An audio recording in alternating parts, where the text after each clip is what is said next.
নমস্কার বন্ধুরা, আপনারা সকলে জেনে গেছেন যে নূতন সরকার আসার পর আপনাদের অ্যাকাউন্টে আর লক্ষ্মীর ভাণ্ডার ঢুকছে না। কিন্তু আমাদের সৌভাগ্য, আপনাদের সৌভাগ্য যে সেই অ্যাকাউন্ট যেটাতে লক্ষ্মীর ভাণ্ডার ঢুকতো সেই অ্যাকাউন্টে ঢুকবে নতুন সরকারের অন্যতম গুরুত্বপূর্ণ পদক্ষেপ অন্নপূর্ণা ভাণ্ডার। কিন্তু সেই অ্যাকাউন্টে অন্নপূর্ণা ভাণ্ডার ঢুকবে যদি সেই অ্যাকাউন্টটার ডিবিটি লিঙ্ক থাকে। আজকে যে বিষয়টা দেখাবো বন্ধু, সেটা হচ্ছে মোবাইলের মাধ্যমে কিভাবে আমরা ডিবিটি লিঙ্ক করব বা ডিবিটি লিঙ্ক আছে কি না সেটা যাচাই করব।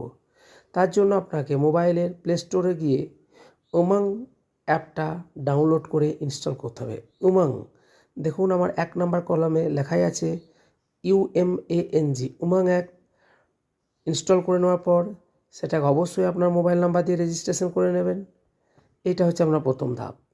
অবশ্যই আপনার হাতের কাছে আপনার আধার কার্ডটা থাকতে হবে এবং আধার কার্ডের সঙ্গে লিঙ্ক মোবাইল নাম্বারটা থাকতে হবে।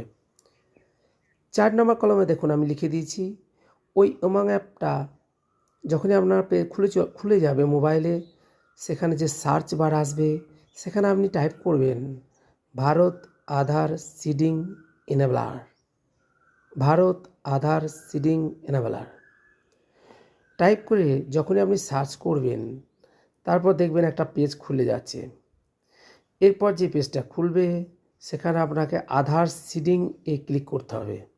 দুটো অপশান আসবে আপনার সামনে, তার মধ্যে যেটা আধার সিডিং অপশান সেখানে ক্লিক করলেন। ওখানে ক্লিক করার পর NPCI যার মূল পেজ, যেটা গুরুত্বপূর্ণ পেজ, সেটা ওপেন হবে এবং সেই পেজটা ওপেন হওয়ার পর বাম দিকে অনেকগুলি বার দেখা যাবে। তার মধ্যে যেখানে লেখা থাকছে আধার ম্যাপড স্ট্যাটাস, আধার ম্যাপড স্ট্যাটাস, সেখানে ক্লিক করবেন। এরপর যে পেজটা খুলবে সেখানে আধার নাম্বার বসিয়ে ক্যাপচাটা দিয়ে দেবেন। অবশ্যই আধার নাম্বার বসানোর সময় সাবধান থাকবেন, ভুল আধার নাম্বার বসাবেন না। আধার নাম্বার ঠিকঠাক বসানোর পর আপনার আধার লিঙ্ক মোবাইল নাম্বারে একটা OTP আসবে। সেই OTPটা যথাযথ স্থানে পুট করে দেবেন। পুট করে দেওয়ার পর দেখবেন একটা নতুন পেজ খুলে গেছে, যেখানে আপনার ব্যাংক নেম, আধার নাম্বার সবই আপনি দেখতে পাবেন। সেখানে দেখাবে আপনাকে enabled for DBT, enabled for DBT, এই 3টে শব্দ মনে রাখবেন, এনাবেলড ফর ডিবিটি। যদি লেখা থাকে আপনার আর কোনো চিন্তা নেই, তার মানে আপনার অ্যাকাউন্ট